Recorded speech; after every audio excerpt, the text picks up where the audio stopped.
Hi, welcome to this video from Zimmer and Peacock about readiness levels in business and innovation. So let me jump into it and say that I want to just cover very quickly in this video technology readiness levels, which are the most well known of these readiness levels. But I also want to touch upon manufacturing readiness levels. You really can't have technology ready unless you can actually manufacture it, so we will discuss that. I also want to discuss about application readiness levels. You can have a good technology, you can manufacture it, but in a specific application it might not be quite at the same kind of readiness level, so I will cover that. And then there's really business readiness levels that people talk about businesses, but they would categorize kind of companies that are established and have sales in the same sort of bin as companies that are startups, but they're at very different sort of business readiness levels, so I do want to touch upon that as well. And so it's really to have a whole successful enterprise, you need to have gone through these technology manufacturing applications, and you need to have made it and actually sold it, and then you can kind of assess your business readiness levels. But let's go into this a little bit more, and I'll do it fairly quickly.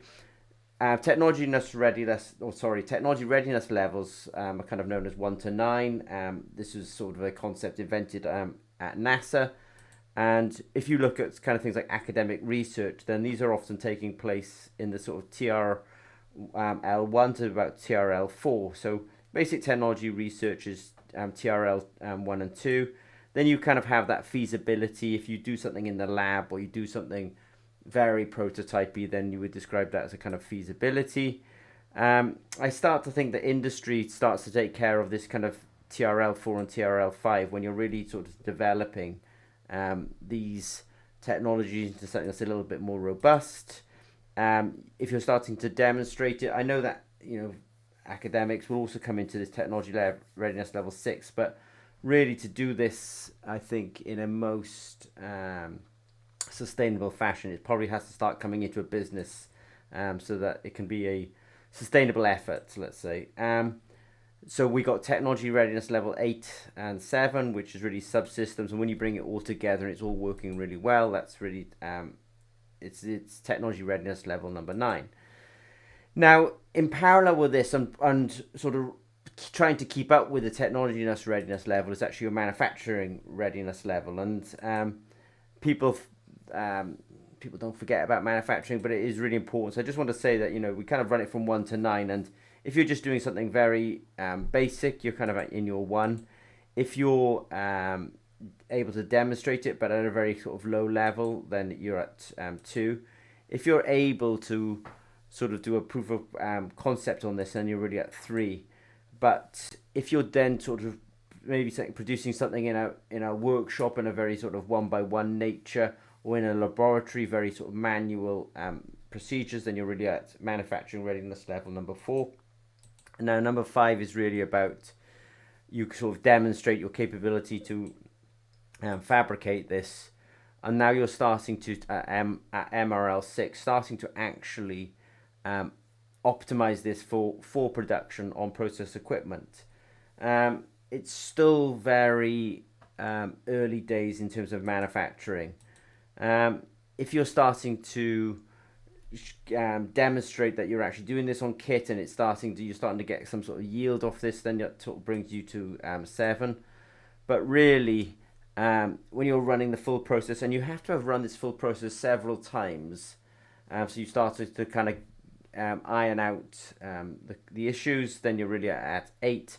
And when you have really run it and you're starting to optimize it, then you really are at 9 at that point. You're at manufacturing readiness level number 9. So you've got to be really careful, because people sort of think that because you're working on manufacturing equipment, you're at 9. Well, no, it's got to be really optimized. So really, when you're first sort of getting onto sort of manufacturing equipment at sort of 5 and 6, and there's still a lot of sort of steps to go forward to get 9. In fact, there's other terms for this in the past, and you've kind of got prototyping, you've got sort of pre-manufacturing, and then you've got manufacturing, you've got post-manufacturing. There's lots of terms for this, but manufacturing is not just something you sort of rush into, let's say, or you're immediately in. We could break this into sort of phases as well. You kind of have your phase 1, which is really just your technology. Your phase 2, as I used that term earlier on, of sort of pre-production, and then really when you are in production and you're getting to scale, that's really when you're in this phase 3, which is really interesting, see, because there's business readiness levels later on, and you can't really have manufacturing readiness level number 9 unless the business readiness levels are also coming up, because you've got to be able to drive demand, and so the business has to be driving that demand. Otherwise, you're just making something potentially for the sake of it, and there's no business to actually, or no one to sell it to.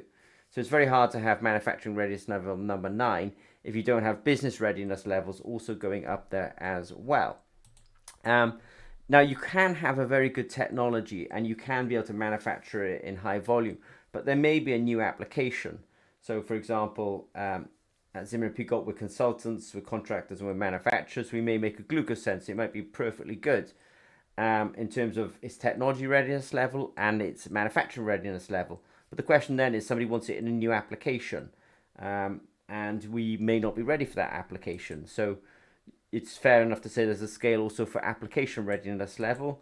So you can have a sort of basic idea, just the idea, and that will put you at 1. You could just be sort of playing the idea or playing the technology into that idea, so you've given it a bit more thought, which might bring you to a sort of a 2. Realistically, if you're doing a first sort of proof of concept, then that's bringing you to 3. Whereas if you're starting to bring it or realize it into the application and you're prototyping, then you're really at 4. If you're testing it in a relevant environment, you're sort of taking it, putting it into the ocean, for example, or interstitial fluids. It depends on the application. Then you're bringing yourself towards 5. But if once you've sort of made it, validate it, now you're starting to demonstrate it. So you're kind of coming up to about 6 at this point. And now you're starting to actually make decisions upon the technology. That's really when you're coming to 7. And then 8 realistically is about, it is qualified and it does appear to work. And then number 9, it's a sort of fully deployed and people can rely upon this. So it does sort of put into context that you can go to people and they can have, as I say, good technology readiness levels, and they could have good manufacturing readiness levels, but those applications can be very specific. There could be reason, that something is very harsh, or they want something to work over a sort of extended period. These can be more challenging in terms of applications. Again, you can split this into phases. So phase 1, discovery and feasibility. Phase 2 is testing and validating this, and then test 3, or phase 3 rather, I should say, is bringing this into the client's hands, and actually the client is then making decisions based on technology readiness rather. I did mention this earlier on. It's kind of interesting that you can go forward with technology readiness levels, but it's very hard to actually go forward to like manufacturing readiness level number 9 unless the business readiness levels are driving that. And so when we look at business readiness levels, you can simply have an idea, but you haven't really taken any action upon it. You can start to put together things like a hypothesis that there's a new market, or my technology is going to open up this new market. Number 3 is really about the business model. How is this going to work? How's this going to make money? Sustainability means many environmental, social, governance these days, but in the end, a business is not sustainable unless it's obviously making some sort of money to pay the salaries of the people who need to operate that business. Business readiness level 4, you start to put the sort of spreadsheets together and show that this business can make that money.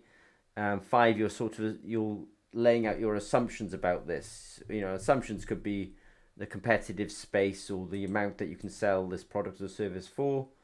Now you're starting to test this business idea on customers. I should have brought up the term MVP, minimally viable product, earlier on, but an MVP at this point is a good idea, because you really want to get this in the hands of people and make sure that they're actually testing it and you're getting some real feedback from them. Now you're actually getting initial sales. It's really good to get to initial sales really quite quickly. Otherwise, it's you could spend a lot of time not really achieving, a lot of effort, and actually the business is not really a business. It's not sustainable. Now you're starting to show sales and have sales metrics.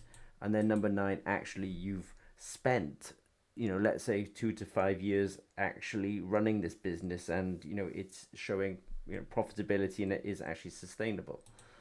So if you've got any questions really about these metrics, about technology readiness levels, manufacturing readiness levels, application readiness levels, or business readiness levels, then I would say don't hesitate to reach out to us at ZP. Okay, thanks very much.